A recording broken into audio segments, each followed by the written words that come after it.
Conversa Cómics. Cómics desde la alcantarilla.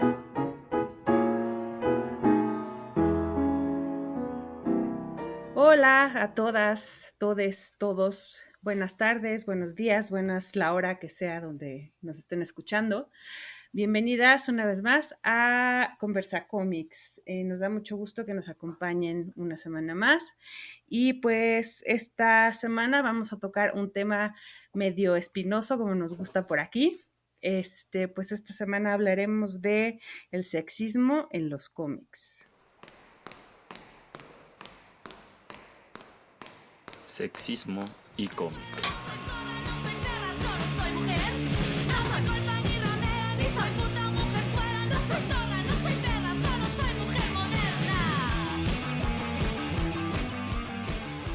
Las autoras de cómic han experimentado la segregación y la discriminación por muchos años.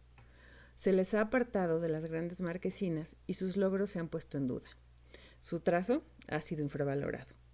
Se les ha criticado por ser muy femeninas, pero también por no serlo. Durante muchas décadas se ha despreciado lo que las autoras de cómic quieren contar y sus voces han sido sometidas y sesgadas a intereses patriarcales. La presencia de sus historias ha sido incómoda para los lectores, que formados en las filas heteronormativas sienten amenazados sus privilegios.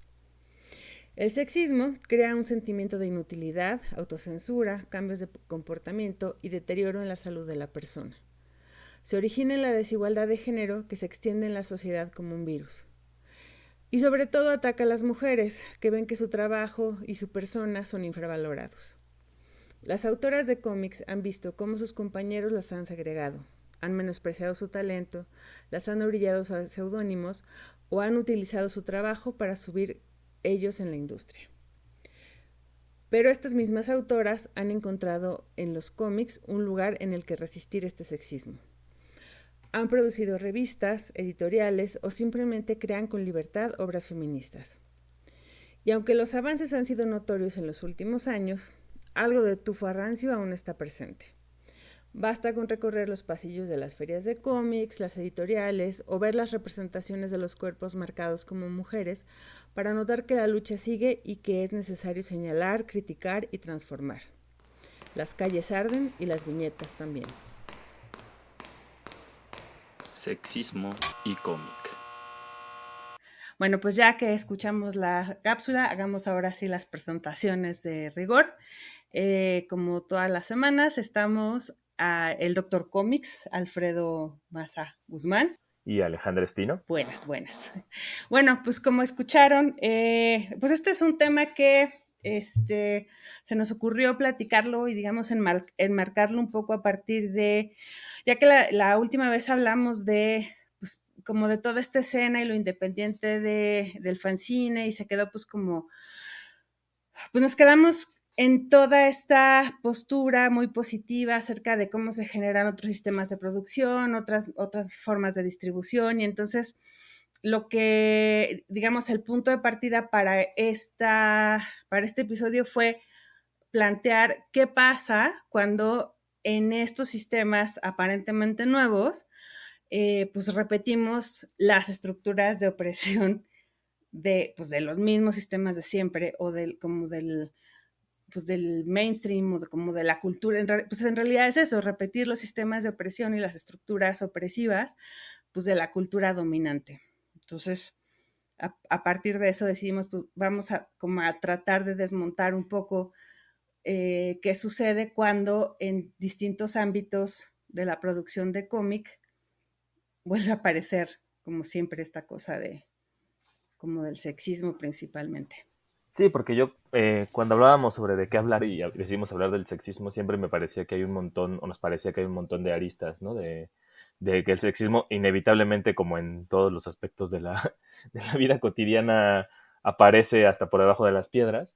Y entonces empezamos como a reflexionar sobre dónde aparecía el sexismo en los cómics. Y siempre lo primero que pensamos es como en los cómics de superhéroes o de género, donde por obvias razones se manifiesta este sexismo entendido como un sistema de opresión y de violencias contra la diversidad en este caso contra las mujeres, pero también contra la diversidad, ¿no? Entonces, creo que a lo largo de esta conversación hablaremos como sobre todo de la posición, de la posición en la que se sitúan las mujeres y cómo se genera. Y la primera pregunta que a mí siempre me viene a la cabeza es cómo se ve la representación de las mujeres en el cómic, ¿no? Muchas de nuestras reflexiones creo que siempre vienen marcadas por lo de que hablaremos un poco más adelante, que es Trina Robbins, ¿no? Pero en general a mí siempre me resuena mucho la figura de los superhéroes, y no solamente porque evidentemente se plantea esta figura súper estereotipada de las mujeres, ¿no? Sino también en otros aspectos, ¿no? Si quieres, ahí podemos empezar a hablar por ahí. Por ejemplo, no solamente hablar de la de la Wonder Woman, ¿no? En ese sentido, que su primera caracterización gráfica sí era muy sexista, y aparte hay como una parte oculta en la construcción del personaje de Wonder Woman, pero me parece que había algo de Superman que me parecía muy curioso, sobre todo en un sexismo que parece que no se nota mucho, y que tú me habías comentado previamente, y estaría padre como que nos hablaras de ello. Pues es que, o sea, yo creo que, como bien dices, tenemos aquí varios aspectos que son, por ejemplo, tenemos la cuestión de la representación, o sea, de lo que vemos dibujado, escrito en estas obras que son los cómics,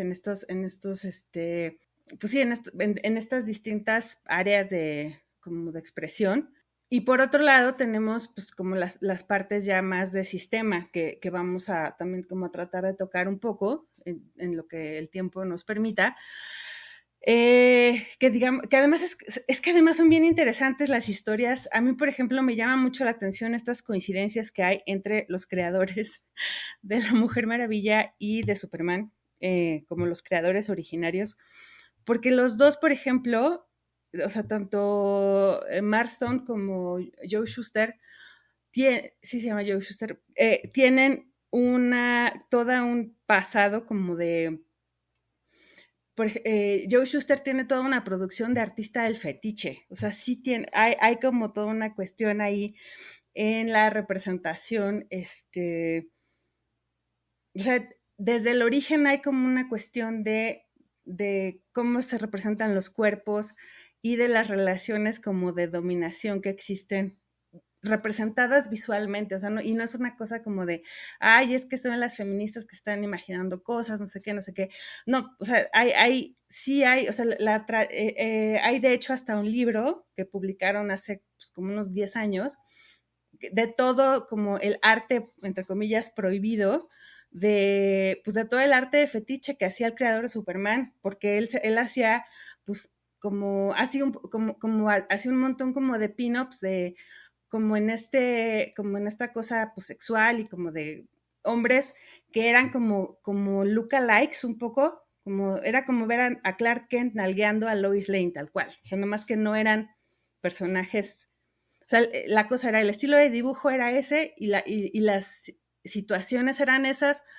pero pues evidentemente no eran los personajes del Detective Comics, eran personajes anónimos, pero pues era el mismo dibujante, entonces pues se veía como si fueran esas mismas personas. Entonces, pues de origen tienes que, digamos, el caldo de cultivo del que salen estas historias y estos seres míticos súper fuertes y súper dominantes, por ejemplo, la cosa del bondage en la Mujer Maravilla, o sea, como que sí provienen de un imaginario que todo el tiempo está coqueteando con cuestiones erótico-pornográficas. En el caso de estos personajes estamos hablando de finales de los años 30 y los 40, entonces pues es como ese vocabulario.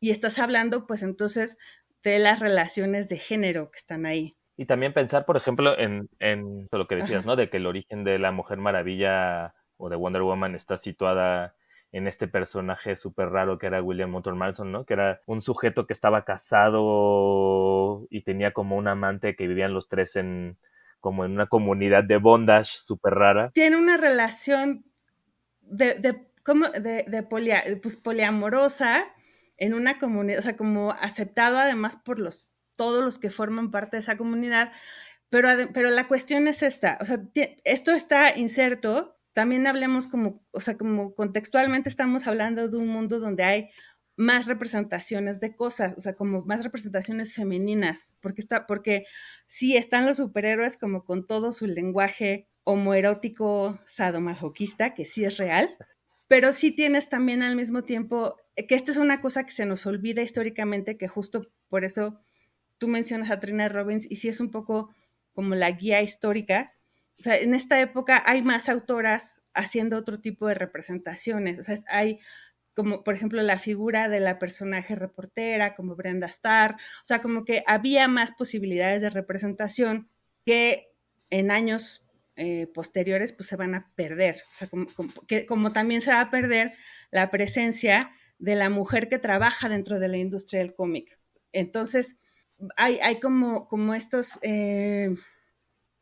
hay como esta etapa como de los orígenes del cómic a más o menos, pues no sé, como mediados del siglo XX, donde había una presencia más grande tanto de historias como de posibilidades de representación, como de presencia autoral femenina en la historia de los cómics, y que después se pierde, y eso también va como en detrimento de el tipo de representaciones que hay. O sea, no por nada después de los 40 o 50, incluso la misma Wonder Woman deja de ser, o sea, como que tiene una etapa que como de dejar de ser como muy guerrera y muy ejemplo para las niñas, y todo el rato sus historias son de querer ser la novia de Steve Trevor, y entonces como tienes como estas fórmulas pues que sí se vuelve, o sea, se pierde mucho esta como la idea primera como de que las niñas tengan un ejemplo de todo lo que pueden llegar a hacer, y se cae como esta cosa de, no, mejor que se queden en su casa y que se quieran casar o quieran tener novios. Y pues sí, o sea, como que sí siento que y como después se va perdiendo por toda una serie de cosas, toda esta representación que sí existía y toda esta producción que sí existía, el cómic se queda como con esta imagen de que lo único que representa al cómic es Superman fuerte y o sea, como los superhéroes hombres ultra fuertes y como con estos pectorales imposibles y sus piernotas y sus muslotes y brazotes, y las mujeres como con estas chichotas y unas cinturitas, y como, o sea, como que se queda una representación muy estereotipada que se va repitiendo como, o sea, lo que consideramos como que el deber ser como de este tipo de cuerpos, Sí, pues como, pues sí, como de Ken y de Barbie un poco. sí, claro, que aparte es como lo que un poco después, y incluso la variación como medio homoerótica que decías, que es lo que acusaba, por ejemplo, cuando salió el Comics Code, ¿no? Y el señor Warson que decía, ay, bueno, es que esa sexualización de los cuerpos pervierte las mentes adolescentes porque están hipersexualizados, que por un lado sí era cierto, ¿no? Sí era una cosa como muy estereotípica de la feminidad, pero no solamente en los cuerpos, ¿no? También cuando lo decías, lo de las historias, cuando uno ve que Louise Lane, todas las novias de los superhéroes son como súper tradicionales en el sentido como patriarcal, ¿no? Siempre responden al yugo, siempre hay que ser salvadas. Entonces como que todas las historias empiezan a ser, ay, hay que salvar a la damisela en apuros, así casi del siglo XIX. Y esto en realidad pareciera muy, muy torpe porque como que está sumido, ¿no? Incluso cuando en los 70s, ¿no? Que empezaban a ver como que empezó a ver la revolución feminista, los dibujantes de cómic decidieron hacer como esta Wonder Woman súper rara que duró como 6 números, ¿no? Que era como una especie de detective que la vistieron como de detective, y creo que era Bob Kane, no era Bob Kane, era el que luego dibujó Batman. Ahorita me acordaré. Pero que incluso hubo como unas campañas por parte de las feministas de por qué vuelven a este personaje súper raro, porque había un no entendimiento de la relación como no sexista. O sea, como que creían que ponerle un uniforme de secretaria o de ejecutiva acabaría así transformando como todo el relato, cuando en el fondo el relato siempre están subordinadas a que alguien la salve, a que se enamore con alguien, ¿no? Entonces, y también el Comics Code lo que provocó fue eso, que las historias se volvían súper ñoñas, de ya no podemos sacar sangre ni agarrar a balazos a todo mundo, entonces tenemos que poner a las relaciones de de Superman ligando con Lois Lane la mitad de la serie. Era eso, era casi una comedia, un chick flick malo, porque ni siquiera eran chick flicks buenos, que por otro lado había estado padre, ¿no? Pero también ahí creemos yo creo que también parece que es solo en Sí, Europa, claro. ¿no? O sea, que solo es en Estados Unidos y que en Europa no pasaba eso, que en Europa es así como la veleidad y que todo era súper bonito con relación al sexismo. Y que, y que a mí me parece también bien interesante cómo toda la construcción europea, también desde el inicio de los cómics, es súper marcada en un sentido de un sexismo temático, por así decirlo, ¿no? Que era Becassin, ¿no? Es un ama de casa, ¿no? Que tiene aventuras, pero así no hay ningún tipo de figura distinta, es una mujer bretona marcada. Y si ya vamos más adelante, tenemos a Mino Manara, que por más que a mí me guste mucho cómo dibuja, proyecta esta feminidad súper sexualizada, que también, y ahí llegaremos al final del episodio, creo, ¿no? A la hipersexualización, pero mal entendida, creo, no sé. Y también ahí podemos hablar de Tintín y de Asterix y de estas cosas. No sé cómo lo ves. Sí, sí, pero en general, como a mí, por ejemplo, me llama mucho la atención cómo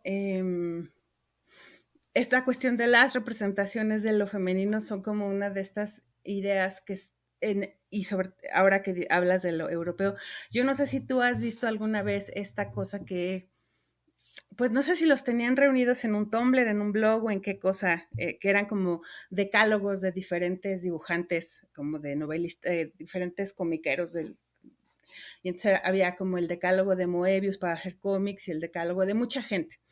Y entonces me acuerdo que a mí como una de las cosas que más me llamaba, o sea, que yo me acuerdo que leí el de Moebius y una de las cosas que él decía como en sus 10 puntos, como de una de las cosas que eran fundamentales para hacer un buen cómic era que las mujeres siempre fueran guapas, o sea, que no podían no haber mujeres, o sea, que las mujeres... Entonces, como que ahí te das cuenta, pues, justo de cómo está sumamente introyectada esta idea de la representación femenina. O sea, y otra persona a la que, por ejemplo, yo soy como en esta cosa que no, y que yo lo admiro mucho, yo sé que a mí me gusta muchísimo Carlos Jiménez, como y todas sus cosas, como sus paracuellos y sus cosas estas. Es otra persona a la que yo le leí una vez como en esta onda como de señor enojado con el cómic contemporáneo porque decía que todos dibujaban mujeres horribles ahorita y que siempre se tenían que, o sea, que cómo era posible que no entendieran que en los cómics las mujeres siempre se tenían que dibujar guapas, o sea, como, y además, y pues es que además lo ves, o sea, tú ves los cómics de Moebius y ves los cómics de Carlos Jiménez y a menos que sean como esposas jodonas o como mujeres, o sea, a menos que sean gordas y viejas y feas, o sea, o sea, menos que tenga como una necesidad narrativa por la que la vieja tenga que estar chingando al protagonista, las mujeres siempre van a estar bien buenas y van a ser chichonas y piernudas y como siguiendo como los estereotipos, van a estar vestidas como a la supermoda y van a estar como guapísimas todas y son como súper, o sea, como que son siempre los objetos de deseo del dibujante y del autor en este caso, porque en ambos casos ellos son autores totales de muchas de sus obras.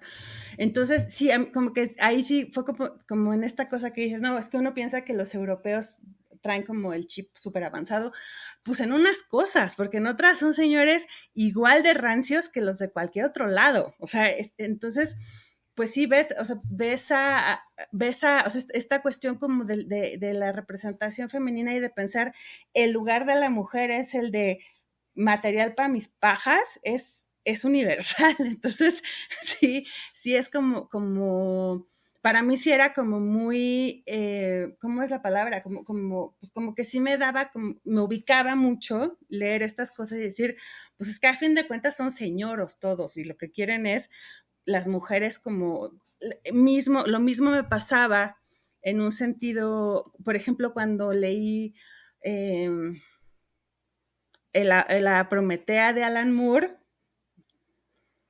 o sea, cuando leí la Prometea de Alan Moore, que decía, o sea, que hace lo mismo, o sea, tiene como esta visión que por un lado sí es una visión como muy mágica y pensar como en una protagonista femenina y no sé qué, pero al final tiene como esta cosa de la protagonista femenina jovencita tiene que cogerse al viejo asqueroso que tiene como 50 años más que ella, y es como, ya dejen de proyectarse así, señores, o sea, no sean como, o sea, por un lado como que obviamente todos tenemos fantasías de querer coger con alguien que es más guapo y más joven y más hermoso que nosotros, pero pues también es como bien obvio ver como estas cosas repetirse una y otra vez, y lo que hacen es pues como, a mí llega un punto pues que sí digo, ay no, ya no mamen, ya no quiero ver una historia más de viejito cogiéndose jovencita, o sea,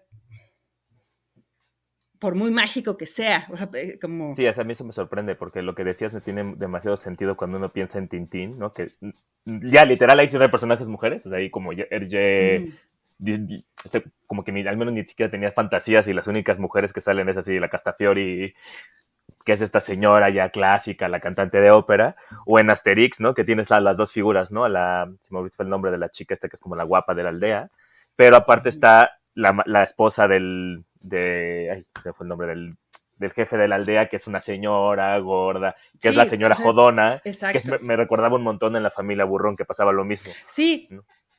Como seguir los patrones súper marcados. Sí, es que, exacto, en Asterix tienes esto, tienes las bonitas que son solteras, como que son como o Cleopatra. esta que dices, la Falbalá y esas todas, y las esposas, bueno, pero Cleopatra es otra cosa, o sea, porque Cleopatra sí es como tiene hasta el álbum diferente y todo, pero tienes a las solteras que son las bonitas, y cuando se casan, porque todas son la esposa del pescadero, la esposa del Carabella, creo que se llama la esposa del jefe de la aldea, todas son, entre comillas, ya no son deseables sexualmente, porque una es gorda, la otra es como chaparrita y como gritona, entonces ninguna de las mujeres como casadas es un ser deseable sexualmente por distintos motivos.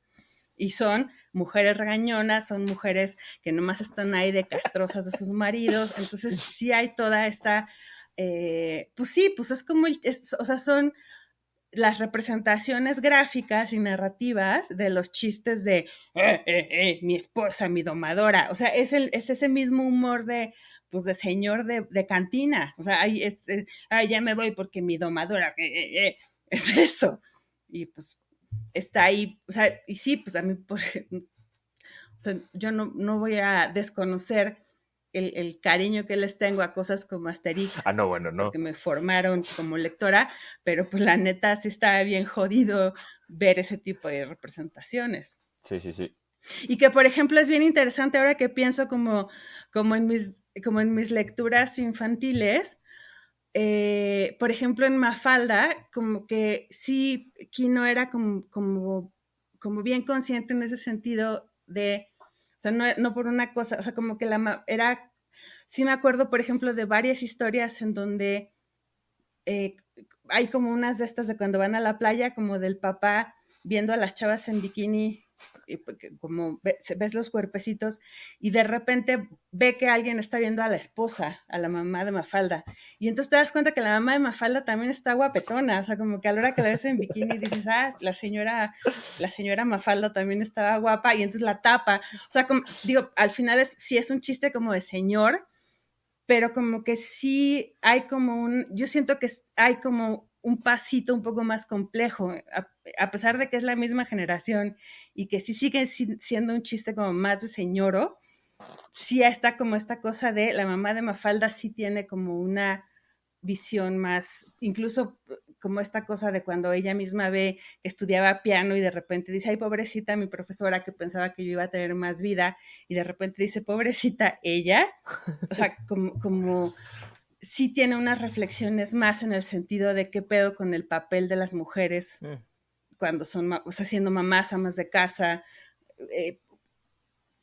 alguien las ve como sujetos deseables, etcétera. Sí, o como que también es esa generación que empezó después como de los 40, 50, 60, ¿no? Que es esa generación que empezó a dibujar en los 70, que dijo, bueno, tiene que prendérsenos un poquito el foco, ¿no? Porque también, o sea, yo estaba pensando ahorita que hablábamos de los franceses, ¿no? A mí Gottlieb me encanta, es como tal vez de mis dibujantes favoritos. Y Y a pesar de que sí tiene historias como Pierre le Pervers, ¿no? Que es un pervertido, sí, o sea, es como la figura no está, él no es pervertido porque las mujeres que esté viendo estén buenas, ¿no? O estén, digamos, estereotípicamente atractivas, sino que es a lo que focaliza en el pervertido, ¿no? Entonces se asume como que hay esta generación de pervertidos franceses, ¿no? O dibuja cuerpos de mujeres como diversos, empieza a haber una diversificación de la corporalidad femenina representada. Pero, y es aquí donde me parece que hay que recordar un poco como al underground, ¿no? Y cómo empezó todo este movimiento de que empezaron a haber mujeres en el underground. Y ahí me parece que tendríamos que pensar siempre como en este recuerdo de los Tijuana Bibles, que bueno, no vamos a hacer historia del cómic, ¿no? Pero recordemos que la Tijuana Bibles empieza es como el primer pasito para llegar al underground en los 70s, ¿no? Y que a mí me desespera cuando lo empecé como a releer, porque sí, supuestamente hay una diversidad y una apología, una libertad sexual en los cuerpos, pero acaban siendo igual, o sea, el cuerpo de la mujer acaba siendo representado de la peor manera, que es cuando es una relación homosexual es porque es ofensiva, y cuando es una relación así entre dos personajes, digamos, ay, se me fue el nombre, ay, que ponían a tener relaciones a dos mujeres, pero de tiras conocidas como para hacer parodia, eran siempre lésbicos, entonces como toda la gran libertad era como lo mismo, como al beneficio visual de los hombres, y eso también cuando llega el underground también me parece que es donde está el verdadero conflicto tal vez del sexismo en el underground, que es, siguieron con los mismos estereotipos. Robert Crumb, que por más que yo lo ame con todo mi corazoncito, el vato sí tenía unos momentos o sea, representar a las mujeres como las representaba, que por más que eran diversos, no era algo que deconstruyera o transformara la sexualización o la proyección del deseo de las mujeres. Era su deseo, que pues un deseo súper raro, pero sigue siendo, estoy sexualizando otros Sí, cuerpos. es que al final es eso. Sí, y que siento que muchas veces hay muchos autores que quieren como su premio de que, ay, pero a mí me gustan las gordas y las estoy sexualizando. Y es como, güey, pero eso no hace que sea, o sea, como que siento que es el que un vato diga, pero como a mí me gustan las gordas y las sexualizo, denme un premio de que ya no soy, o sea, como que sí quieren como distanciarse cuando a fin de cuentas es el mismo mecanismo de despersonalizar a alguien y de decir, te veo como depositaria de una cosa, o sea, como que solo te veo como un fetiche de algo y me da igual quién seas y cómo seas y lo que sea, y lo único, o sea, como que en realidad solo deposito en ti es Pues esta, la proyección que decías. pues sí, como esta cosa de, pues el del fetiche de la gorda, ajá. Sí, exacto, como esta proyección de, como a mí me gustan las gordas y me prende dibujar gordas, las voy a poner de mis protagonistas, o gordas o grandotas, como el caso de Chrome, que más que gordas son como esta cosa, estas mujeres como de nalgotas y piernotas y eso, que también cae como en esta fetichización de cuerpos racializados, que sí, a mí, por ejemplo, a mí también me gusta mucho Chrome como por muchas cosas que hace, pero también entiendo por qué a la gente más joven ya no le gusta. O sea, porque sí creo que así como fue una figura importante en su momento, también es una figura que para mucha gente puede resultar repelente ver lo que hace. O sea, porque este personaje que tiene, que se llama, ¿cómo se llama? Angel Foodcake, o no sé, o sea, hasta el nombre y todo, ni siquiera tiene nombre de persona, la que es como una negrota.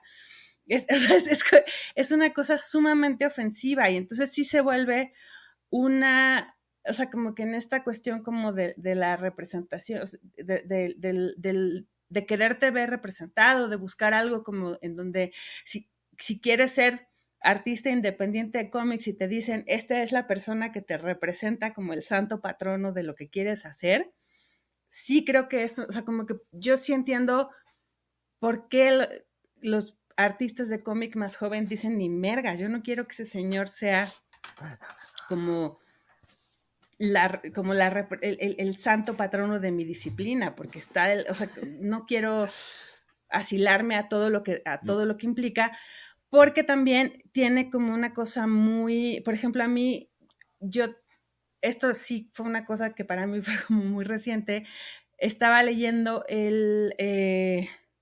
la introducción de el libro de Phoebe Gloeckner de Historias de una niña, creo que se llama, como donde recopilan muchos de sus cómics, y la introducción la hace Crumb.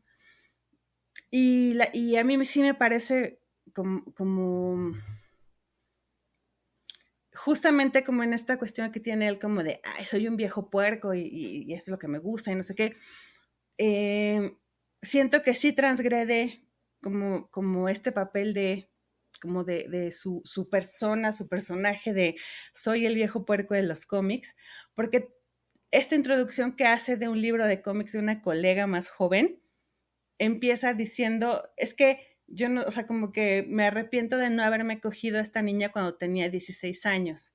Y a mí me parece que es una, o sea, como que sí me parece que es horroroso, o sea, como que sí, o sea, y no como por una cosa de que, de que yo me persine o lo que sea, pero sí siento que es como, porque además lo hace siguiendo como este modelo de señor así como, pues como tipo Woody Allen o como tipo Louis C.K. o como todo eso, es que no me la cogí cuando tenía 16 años porque soy muy buena persona y deberían darme un premio que no me pasé de lanza porque yo la conocí cuando era tan joven y tan bella y tan hermosa a sus 16 años.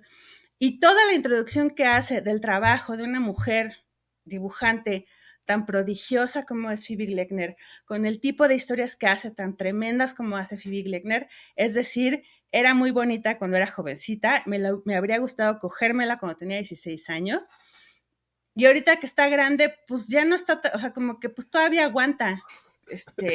Digo, ya no está tan fresquita como entonces, pero todavía aguanta. Entonces son chingaderas, o sea, sí me parece que, o sea, sí dice que es como que sí tiene talento y que sí dibuja bien y todo, pero es una mención casi de pasada en todo un panegírico que hace de que se arrepiente de no habérsela acogido cuando tenía 16 años. Y entonces sí siento que eso es como sintomático de cómo se ve a las mujeres, sobre todo, sobre todo en este contexto como de estas autoras que sí eran autoras muy jóvenes que se estaban metiendo como en estos contextos de puro señor independiente, liberado, Es que eso etcétera. es lo que me sorprende, porque que creo que, es que aparte está bien padre, porque Ajá. creo que todos esos dibujantes, ¿no? Excepto los que se murieron porque no les dio tiempo, pero todos se han vuelto como se creyeron su papel del señor pervertido y que es como, está cagado. Y al final, o sea, ya no está, como que no entienden que ya el chiste dio de Ujú. sí, ¿no? Pero desde el principio tampoco, luego, digo, siempre lo vemos como con estos ojos de retrospectiva, en el que uno dice, ah, bueno, a los 70 y estaba así, pero desde esos momentos no es que fueran tan liberados. A mí me parece, y eso por lo de Women's Comics, que no, que es Trina Robbins sobre todo, que desde que empezaron es que estos güeyes nada más cambiaron su Ujú. perspectiva de, ah, pues como no me gustan los estereotipos, lo que decíamos, no me gustan los estereotipos de de las mujeres superhéroes, ¿no?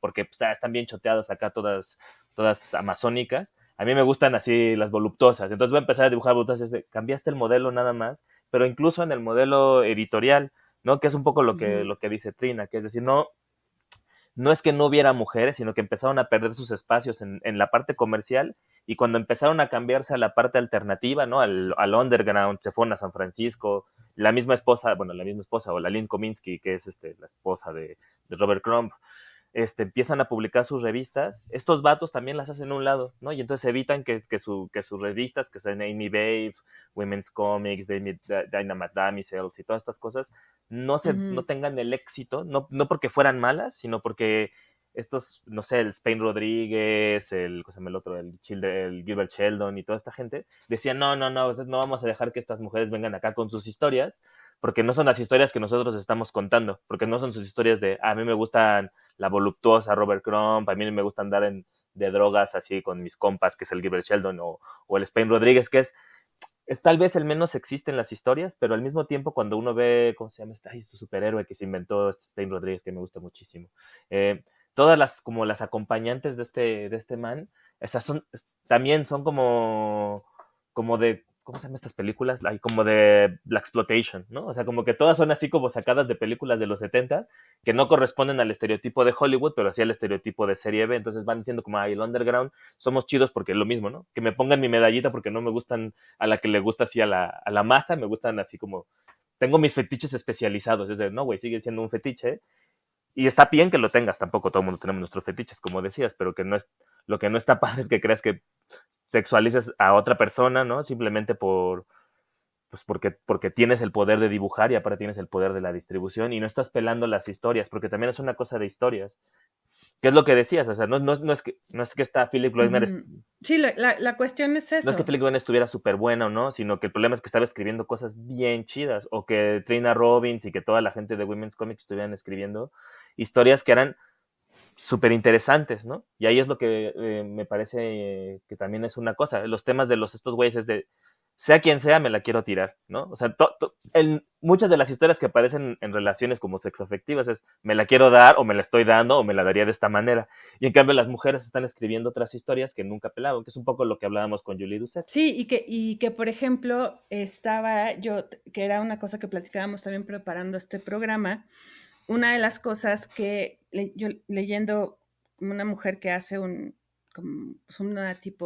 estudio sobre el trabajo de Julie Doucet, dice que ella, como que el espacio que se le da dentro del medio de los cómics es justo porque como su trabajo es sexualmente explícito. O sea, como que esa es una cosa que además a mí se me hace fascinante también, como que los hombres se adjudican como que o sea, como si ella lo estuviera haciendo en función como como haciéndolo, pues como para atraer a hombres, o sea, como si Julie Doucet fuera sexualmente explícita en su trabajo porque eso atrae hombres, que es lo mismo que dices, por ejemplo, como esta cuestión de a los hombres que les gusta esta cuestión de dibujar lesbianas porque eso atrae, como en una cuestión de buscando la mirada masculina, y en cuanto ven como otro tipo de historias como de lesbianismo real, pues eso ya les aburre, porque pues no, o sea, no están cogiendo, sino, o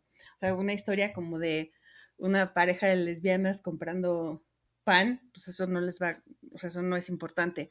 ¿Qué es esta cuestión de las historias y los temas que son? Pero si es tu compa comprando pan, pues sí lo compras, ¿no?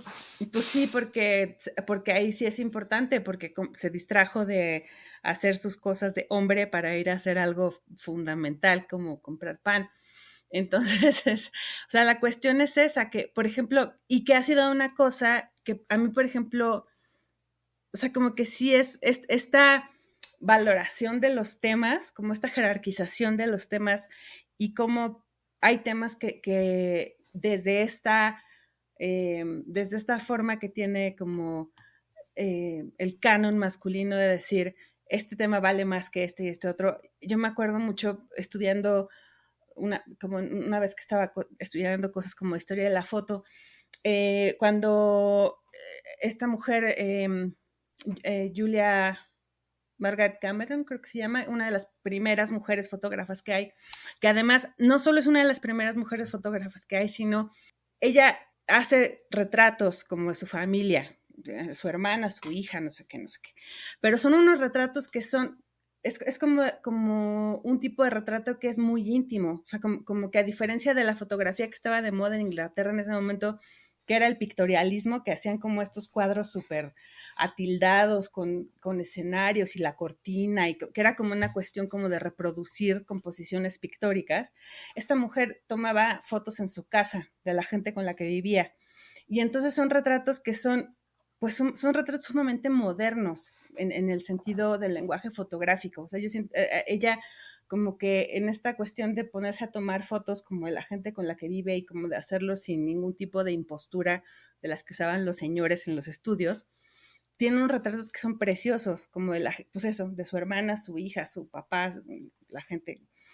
Pero gente como creo que era Lewis Carroll, como que él le hacía como a la foto pictorialista, decía pues que eran cosas horrorosas y prosaicas, y además, y que eran, o sea, y además como a quién le interesaban esos temas de señora aburrida, como ver a la gente, o sea, ver gente en su casa, Sí, y además él, pues que le gustaba retratar niñitas encueradas del viejito pedófilo. O sea, como que sí tienes estas cosas, o sea, pero pues él era el que estaba dictando la crítica y el juicio. O sea, él era el señor que dictaba el canon en esa época. De la misma manera que Robert Crumb por muchos años ha sido la autoridad y el canon, porque Robert Crumb empezó siendo el underground y bla, bla, bla, bla, bla, pero yo creo que tiene como 15 años que Robert Crumb es el señor del canon, por eso lo ponen a hacer introducciones, por eso cualquier libro como de cosa independiente le hablan a Robert Crumb, viejito cochino,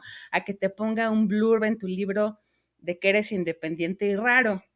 Entonces, sí hay un problema, o sea, desde mi perspectiva, de que viejito cochino independiente y raro te haga tus introducciones cuando tienes esta, o sea, o sea, cuando este señor te escribe una cosa como que a él le habría gustado cogerte a los 16 años, sobre todo pensando que las historias, por ejemplo, de Phoebe Gloeckner son de un padrastro que se la violaba y ella se iba a meterse drogas de adolescente. O sea, sí está bien culero, pues. O sea, esta es la cuestión de, o sea, como, no, o sea, siento que no es como no quisiera que fuera como de rasgarse vestiduras porque no es así, pero por otro lado sí siento que sí se pasó de verga este güey escribiendo eso. O sea, porque el contexto en el que está puesto, sí, no sé, también no sé si se lleven bien chido y se haya cagado de risa ella leyendo eso.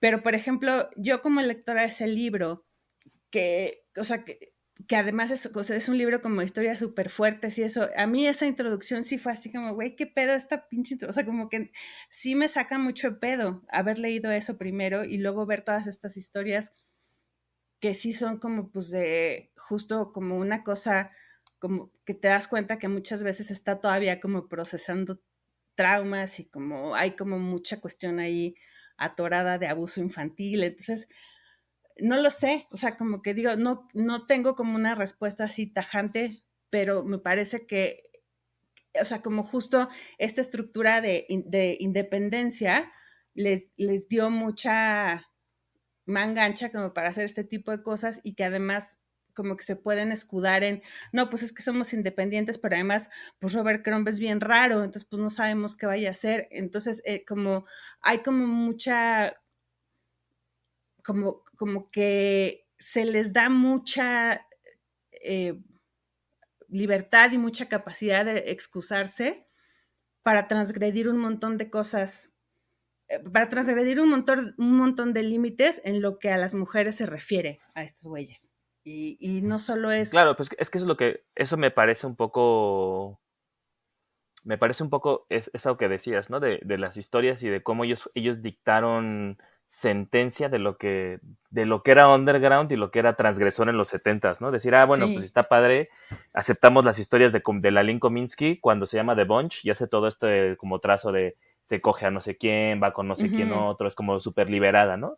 Pero de todas maneras, como que sigue siendo el mismo patrón, como la libertad sexual de poder escoger a quien quieras, pero las historias más como más profundas, ¿no? Las cuando habla del aborto, de la maternidad, esas como que a Crumb no le importan ni a sus acólitos.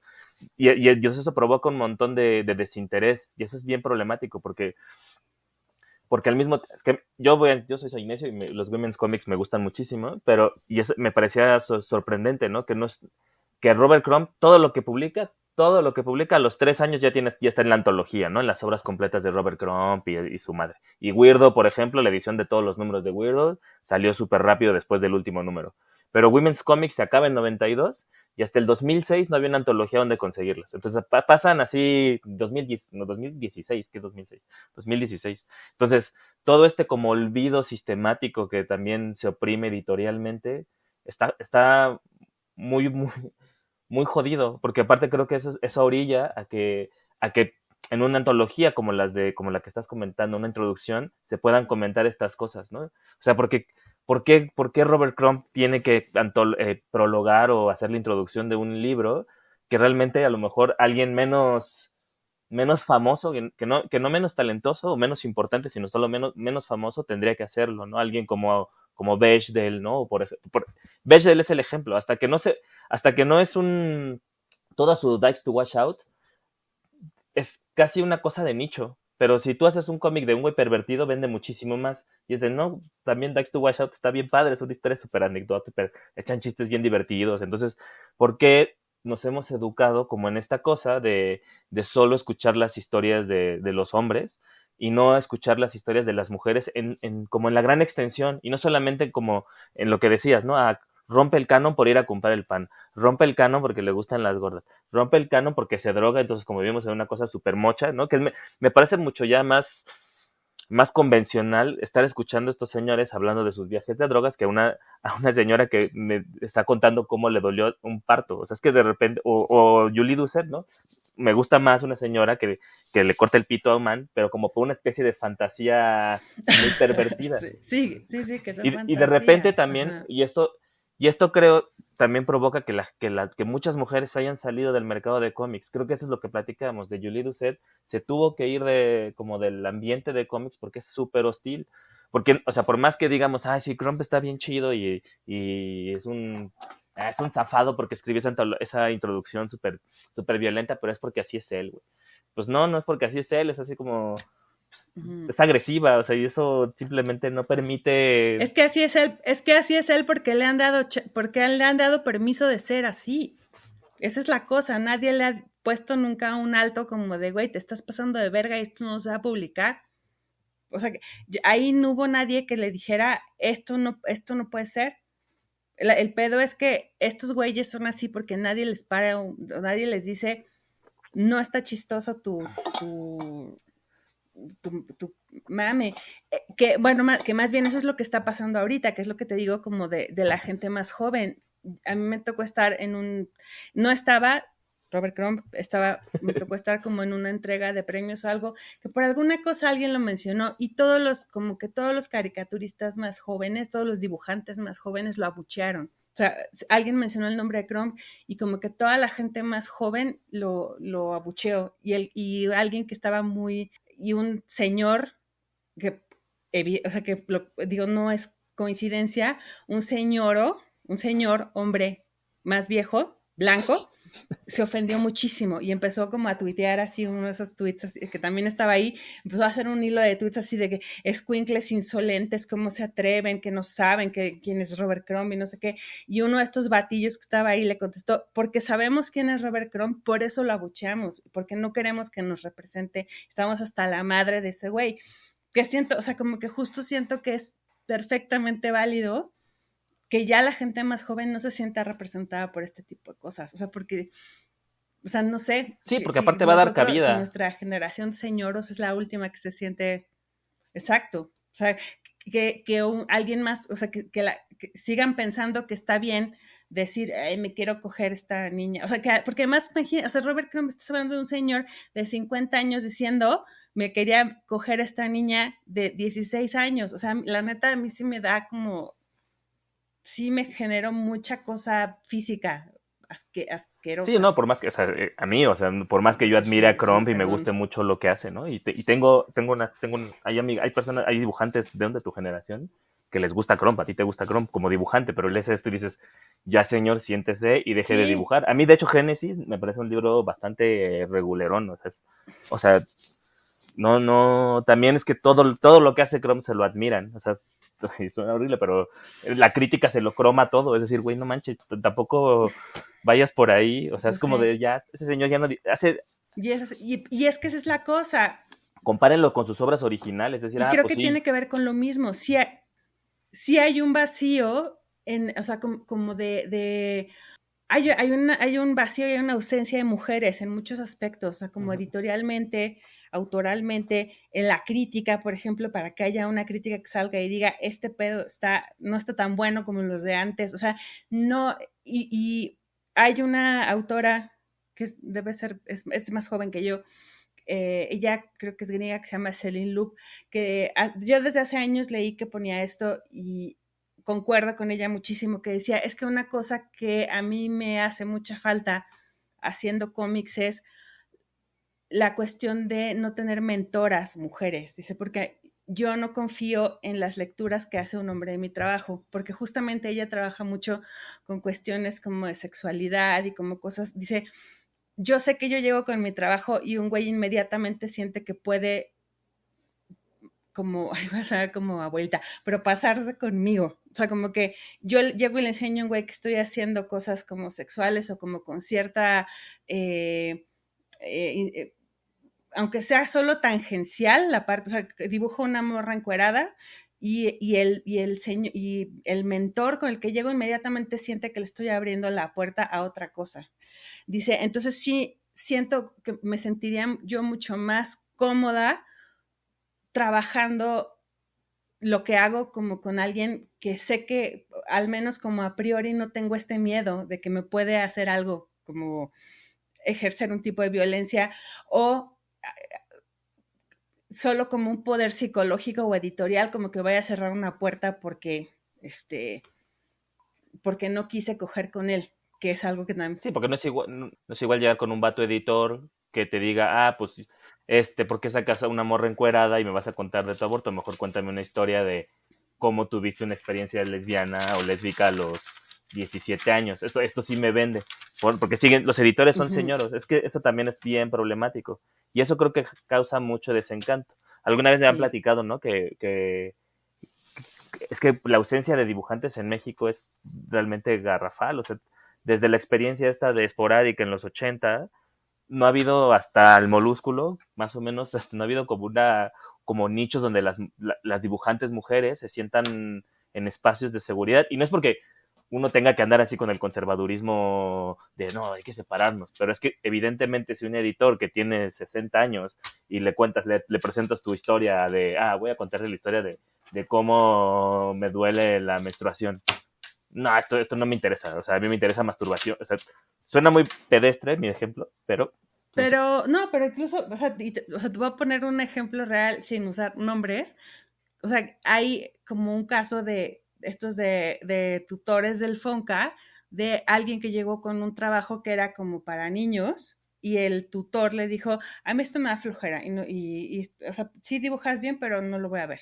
O sea, como, entonces, ¿cómo vas a nutrir una buena cantera de autoras, dibujantes que exploren muchos temas si tú desde el principio dices, si tu tema no es de los que a mí me gustan, me vale verga? O sea, y creo que justo, o sea, esto está, o sea, como que estas estructuras así como de pues sí, como, o sea, como que en todas las estructuras faltan como mujeres bueno, mujeres o personas, o sea, como que yo no digo mujeres porque sí siento que a priori sí hay como una sensación como de más seguridad. Digo, no digo tampoco quiero caer como en este reduccionismo de, ay, sí, es que todas las mujeres son buenas, porque no, también hay unas mujeres bien culeras y bien manipuladoras y que también están viendo cómo generan broncas en los proyectos colectivos. Eso también es verdad. Pero la cuestión es que si hubiera más como esta presencia más equilibrada de, en este caso sí voy a decir mujeres por la cuestión de los temas, pero si pudiera haber como más confianza, por ejemplo, en el caso de carreras como, pues sí, no sé, o sea, como pensando, si tú eres alguien como Phoebe Gleckner y estás haciendo tus historias como súper terribles, y se las enseñas como a la persona que es la mayor autoridad de la vida y te dice, ay, ¿cómo no te cogí cuando tenías 16 años?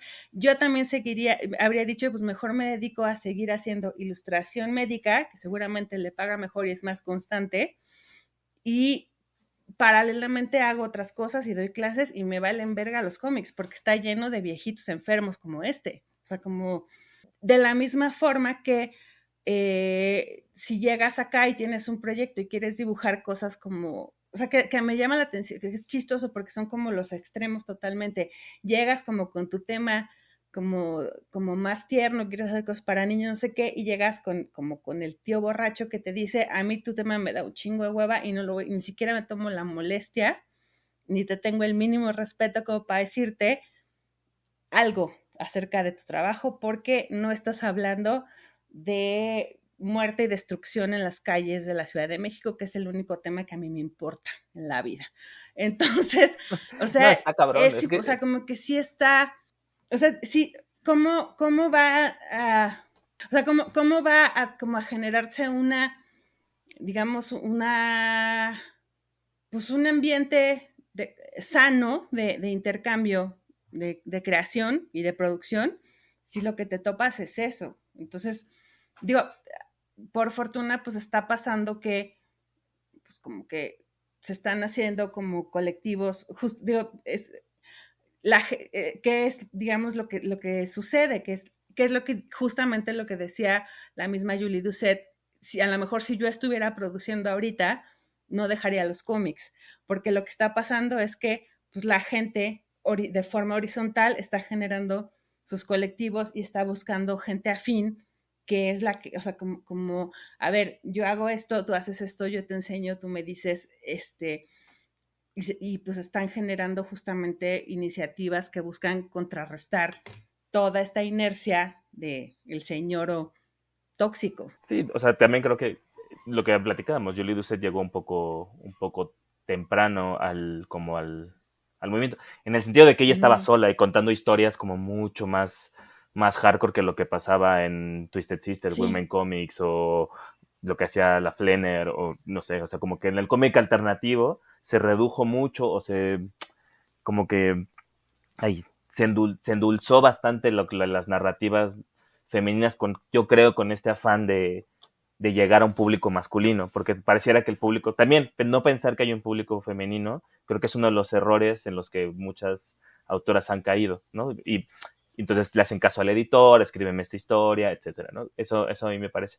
Por otro lado, y ahí es mi defensa, ¿no? La defensa en contra de puntos buenos, es que en la academia, mi sesión, las mujeres sí hay un espacio bastante grande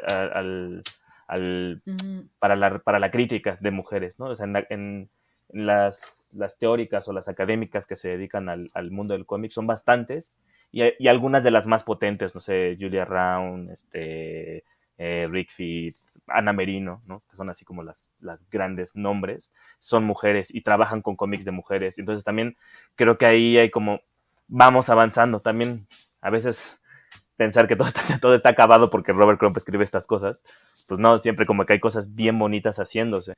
No, de hecho no, o sea, creo que justo Robert Crumb, la cosa es Robert Crumb ya se quedó. En el viaje. O sea, Robert Crumb, pues ya, o sea, sí fue muy importante, pero pues ya, o sea, la cosa es que no, o sea, como los estertores de esta cosa que representó no sigan haciendo daño.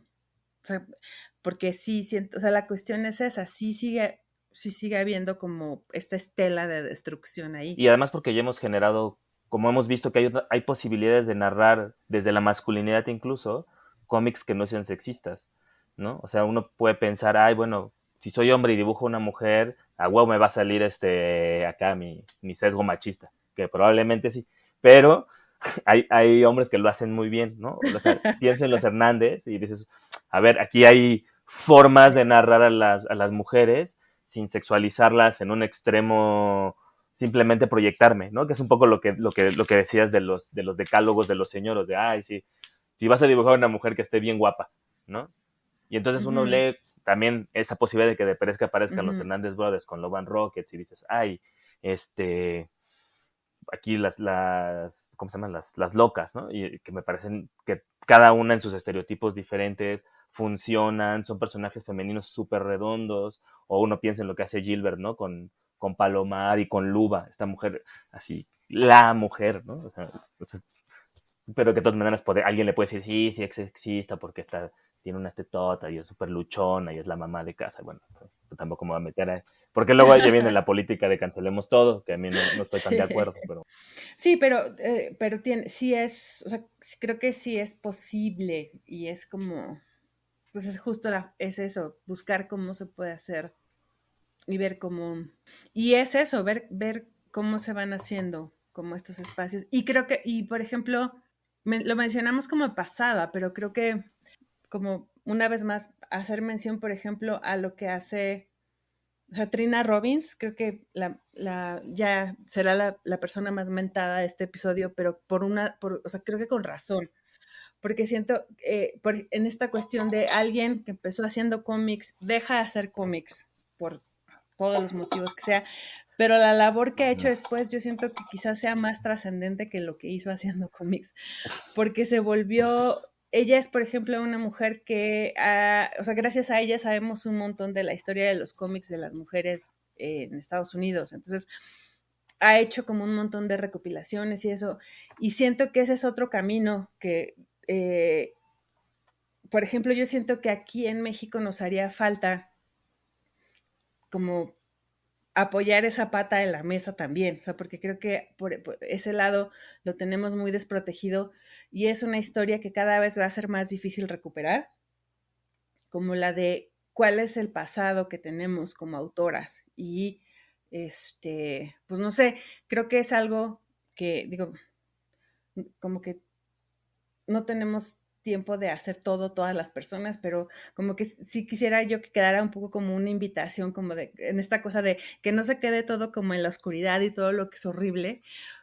Ahí hay una posibilidad, o sea, tenemos que empezar a escribir esa historia o seguirla alimentando, pues, ¿quiénes han estado antes que nosotros en digamos, como este bagaje que tenemos de autoras de historieta en México, quiénes nos anteceden, de qué manera, o sea, porque tenemos mujeres, por ejemplo, como Cintia Bolio, Cecilia Pego, que, no sé, esta mujer Palmira, se me olvida su apellido, eh, hay, hay como, no hay tantas, por ejemplo, Ana Barreto, por ejemplo, que además es un pasado muy cercano y está muy desdibujado. Entonces sí tenemos que recuperarlo y sacarlo como para que no se nos olvide, que no estamos ahí como inventando el hilo negro ninguna de nosotras. Y bueno, hay gente a la que no le gusta como saberse que no está inventando el hilo negro, pero a mí me da mucha tranquilidad saber que ya hubo gente antes haciendo cosas increíbles. Entonces, pues eso, no sé, creo que podríamos ya cerrar el episodio como con esta, pues no sé, como con esta posibilidad de todo lo que tenemos pendiente, pero para bien. O sea, pues tenemos que construir esa historia y pues seguir Y haciendo abrir cosas espacios. A en mí, ese a mí sentido. algo que me gusta mucho, por ejemplo, del final, ¿no? Por ejemplo, las Sí, chicas jóvenes que están trabajando, bueno, jóvenes, así, nosotros somos jóvenes, pero más sí. jóvenes que nosotros, están trabajando en cosas bien chidas y contando historias bien bonitas. O sea, No, yo pero pienso sí, en jóvenes. Ana Karenina, que Sí, publica en El Chamuco, aparte en El Chamuco, la sí. revista de hombres, ¿no? Luego se metió ahí junto con la Cecilia y con... eh, Nada más señora. La revista pero que más de publica sus señor. historias, por ejemplo, ahora en la pandemia publicó una que me gustó muchísimo, que es de su Sí. relación con su novia, y es como súper bonita porque están en el sillón viendo cómo ver Instagram y todo. Ujú. Estas historias también hay que contarlas, ¿no? A mí no me interesa si cogen o no, a mí me interesa las historias de la cotidianidad, porque así soy de friki, pero en general creo que las posibilidades de que sea entre más cómics haya y que recapacitemos en esto de hacer historia, ¿no? Eso es una buena cosa, lo voy a tomar en cuenta para posibles investigaciones. Sí, Pero bueno, si quieres, pasamos a las sí, recomendaciones. totalmente. Pues sí, vámonos a recomendar cosas.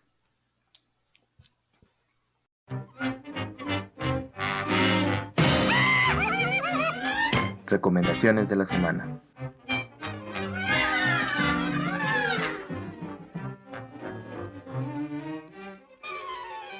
Bueno, llegamos a las recomendaciones de esta semana. Alejandra, ¿qué nos tienes?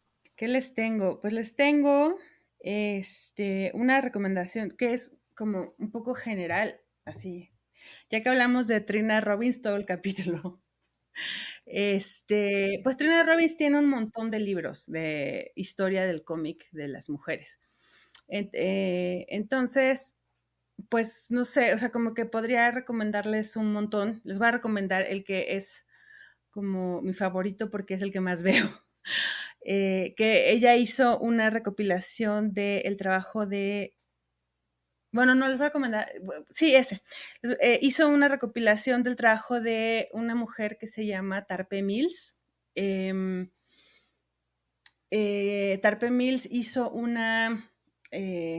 no es una superheroína tal cual, pero un poco sí, es como una especie de Batman, pero en mujer.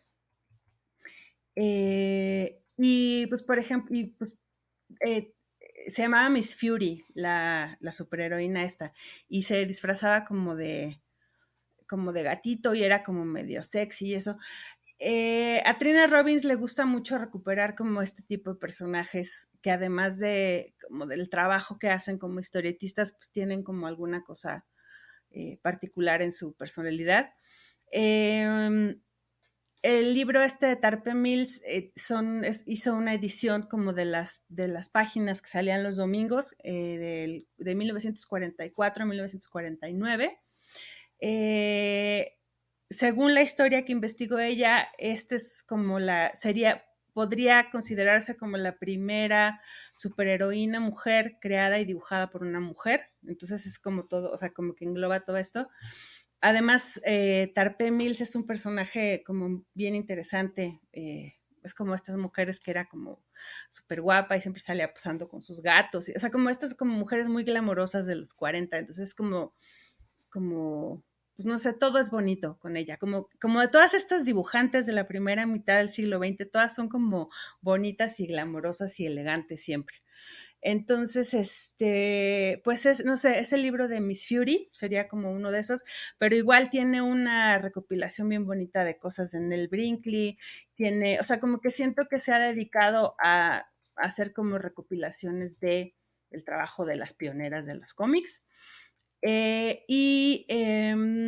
Hizo también como algunas historias generales del cómic de mujeres. Entonces, lo que encuentran de Trina Robbins sobre los cómics, la verdad vale mucho la pena porque sí hace mucho trabajo de archivo, o sea, no solo es como una historia, o sea, sobre todo si es trabajo como de una sola autora, busca que venga incluido como parte de la vida de las autoras, encuentra bocetos, cosas como reproducciones a color. Entonces, generalmente son libros como muy bien armados, sus recopilaciones de autoras del pasado. Y mi otra recomendación que tengo es una cosa de autoras locales, que siento que como otro mecanismo que tenemos como para ir contraviniendo los paradigmas del sexismo o sea, como que uno de nuestros discursos favoritos es esta cosa como de la juventud o sea, entonces, no porque sean de verdad como viejas, pero hay dos autoras que a mí me causan mucha gracia, que son Liceis y Guga, aquí en México. Y tienen un proyecto que me gusta mucho que se llama Ñoras de Provincia y lo tienen en Facebook. Entonces, si se meten a Facebook y buscan Ñoras de Provincia, lo que han hecho ellas desde que empezó la pandemia es que se están escribiendo cartas dibujadas. Entonces, una publicación es de Guga y otra es de Liceis y se van escribiendo las cartas. Y siento que justo es como una cuestión muy bonita de como un pequeño espacio pues fue como una cosa que surgió con la pandemia y siento que bajita la mano, pues es una cosa, pues sí, como muy política porque pues son mujeres, no están en la Ciudad de México ninguna de ellas, son mujeres, entre comillas, mayores, porque las dos tienen más de 30 años, o sea ya no están como en el rango de la joven promesa como de estas historias que nos encantan en el medio cultural como de la luminaria de menos de 20 años, no, o sea, entonces como que justo le están pegando a todos estos pues clichés que nos encantan pues, del creador super genio de los 18 años de una ciudad específica, metrópoli, no, o sea, ellas están como descentralizadas, son las autodenominadas ñoras, se escriben cartas además, que es la cosa epistolar pues también es una cosa como femenina, entonces y pues son muy chistosas las dos, tienen como un humor muy particular cada quien. Yo soy muy fan de ellas, como de su trabajo por separado, y cuando empezaron a hacer esto, pues también me gusta un montón como la dinámica que llevan. Entonces, pues eso, les recomiendo las ñoras de provincia. Entonces, búsquenlas así en Facebook, como, pues así, se van a reír mucho, porque sí son muy chistosas. Se ve increíble las señoras de provincia. Sí. Se ve increíble. Sí, sí. Se van a reír mucho. Usted, doctor, ¿qué nos trae? Bueno, yo les traigo 2 recomendaciones también. La primera es una cosa que se llama, que es un poco viejo porque es, creo que bueno, no tan viejo, es como del 2017, 18 me parece, que se llama Las ciudades que somos, 2018, que es el que ganó el segundo premio de novela gráfica Ciudades Iberoamérica, que es un cómic que edita Sexto Piso y que junta a 6 autoras, si no mal recuerdo, de diferentes países de Latinoamérica, a contar historias de la cotidianidad en las ciudades. Entonces, también a mí me sorprende mucho todo la variedad de estilos que trabajan. Está Power Paola, tal vez como la más reconocida, ¿no? Pero todas ellas cuentan como sus experiencias individuales en la ciudad. La de Power Paola es con la que abre el libro y es bastante violenta en un sentido como de melancolía, de recordar. Luego también está la de una brasileña que es esta Delius, que ella habla sobre la maternidad durante como un temblor. Ella vive como una especie de cueva. Es muy, muy bonita esa historia. Entonces, o sea, y además son como un colectivo que se llama Chicks on Comics, que entonces igual colectivizar a las mujeres y contar historias desde ese otro punto de vista que a mí me llama mucho la atención. Y mi segunda recomendación también es un proyecto nacional, ¿no? Producto nacional, que se llama Proyecto Hentai, ¿no? Que es un proyecto de hentai, como su nombre lo dice, pero realizado por puras mujeres mexicanas. Y en realidad es un trabajo súper bonito, súper cuidado. Llevan un volumen, están por sacar el segundo, y el primer volumen lo aparecen, si no mal recuerdo, Taco Cat y Liz Misterio, son así como las que más me llaman la atención. No solamente porque es esta relación de no voy a hacer un cómic que en principio es abiertamente pornográfico, pero también desde una mirada, suena como telenovela, mirada de mujer, ¿no? O mirada femenina, por así decirlo, pero que es bien bonita porque uno sí distingue estos 2 sesgos, ¿no? El sesgo de ser mujer y el sesgo de ser mexicana, tratando de imitar ese estilo mangaka o hentai, y que son muy, muy, muy, muy, muy efectivos, ¿no? Y la edición es bonita, la cuidaron mucho, entonces también, no sé si, creo que todavía se puede conseguir, y si no, ya está próximo a salir el volumen 2. Esas son como mis 2 recomendaciones. Ay, buenísimo. Pues bueno, están buenísimas las recomendaciones de hoy. Y pues ya pondremos todos los detalles en nuestra página, que es conversacomics.com.mx, y pues como hemos llegado al final del programa, ya saben que pueden escribirnos a conversacomics@gmail.com o contactarnos en nuestras redes en Instagram @conversacomics, y pues nos escuchamos la próxima semana. Adiós. Adiós.